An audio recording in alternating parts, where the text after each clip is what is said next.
지구촌 곳곳의 소식을 전문가의 깊이 있는 분석과 함께 전해드리는 아침엔 세계 시간입니다. 지난 7일 난민 270여 명을 태운 상선이 터키 해안 경비대에 적발됐습니다. 터키를 거쳐서 유럽으로 가려는 난민들의 문제가 여전히 심각합니다. 어둠이 짙게 내려앉은 한밤중 바다 위에 떠 있는 상선의 갑판 아래쪽으로 카메라가 들어갑니다. 비좁은 공간에 어깨를 맞댄 채 붙어 앉은 사람들이 보입니다. 터키를 출발해 에게해를 건너려던 난민들입니다. 이 배에는 어린이 59명, 여성 46명을 포함해 난민 276명이 타고 있었습니다. 터키 해안 경비대는 이 배를 견인하고 난민들의 밀입국을 알선한 업자 8명을 체포했습니다. 터키 해안 경비대에 따르면 올 들어 지난달까지 11,600여 명의 난민이 에게해를 통해 그리스 입국을 시도한 것으로 파악됐습니다. 난민들이 이처럼 밀입국을 시도하는 과정에서 안타까운 사고도 잇따르고 있습니다. 지난달 27일에는 난민 60여 명이 탄 보트가 터키 동부의 대형 호수에서 침몰했습니다. 나흘이 지난 뒤 시신 6구가 발견되면서 뒤늦게 침몰 사실이 알려졌습니다. 터키 내무장관의 말 직접 들어보시겠습니다. Gerek bulundukları köylerle yapılan mülakatlar, gerek muhtarla yapılan mülakatlar, gerek kendisiyle yapılan mülakatlar çerçevesinde teknenin içerisinde 55-60 civarında kaçak göçmenin bulunduğuna yönelik bir değerlendirmeye ulaşıldı. 지난 2015년 시리아 내전으로 100만 명이 넘는 난민이 발생했습니다. 이들이 몰려든 유럽에서는 난민 문제가 심각한 사회 문제로 떠올랐습니다. 그러자 유럽연합은 2016년 터키와 난민 협정을 체결했습니다.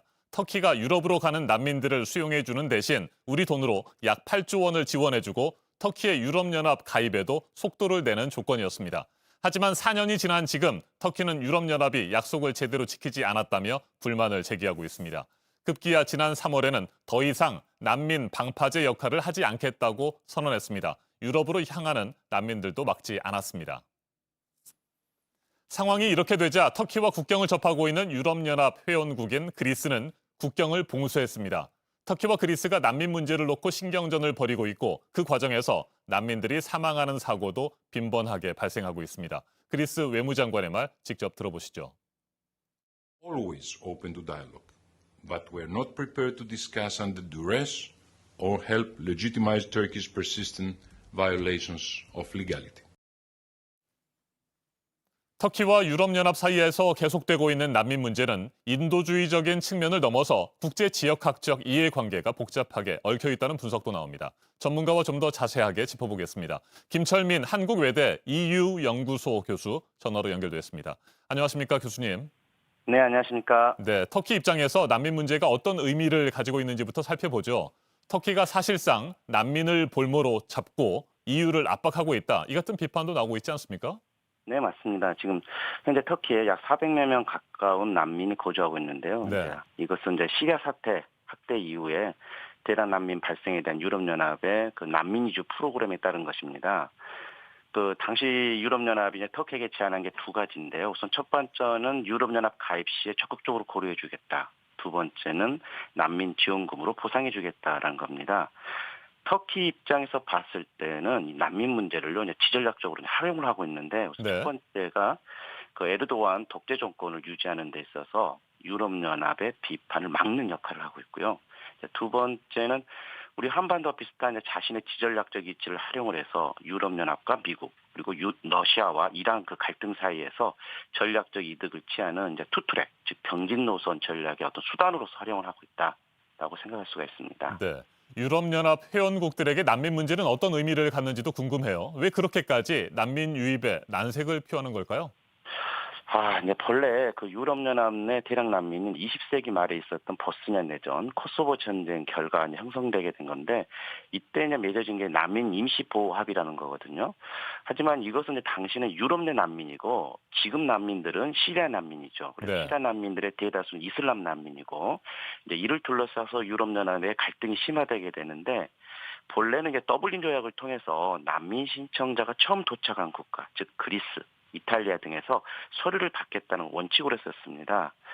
하지만 이제 시리아 내전이 격화되면서 대량 난민이 이제 걷잡을 수 없을 정도로 유입이 되게 되자 이제 감당할 수준을 벗어나게 되죠. 네. 그 결과 이제 독일을 중심으로 2015년에 난민 분산 수용안, 즉 난민 할당제를 도입을 하게 되는데 유럽연합 회원국들이 이를 미수용 시에는 난민 1인당 약 3억 3천만 원의 벌금을 부과하겠다. 이런 것이 원칙입니다.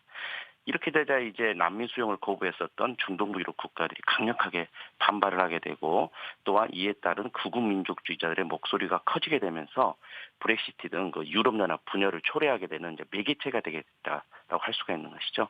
네. 이처럼 터키와 유럽연합 사이에서 난민 문제를 놓고 충돌하면서 어디에서도 환영받지 못하고 갈 곳이 없는 난민들 고통이 더욱 심해지고 있는 것 같습니다. 해결책은 없을까요?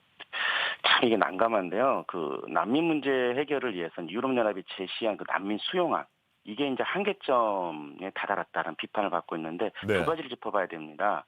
우선 첫 번째 이 시리아 내전이 반군은 미국이 또 정부군은 러시아가 지원하는 형태로 내전이 계속 격화되다가 이제 또 최근에는 크루드족 갈등까지 확대되면서 왜 유럽이 이 문제를 해결해야 되나라는 비판 여론이 확대되고 있고요.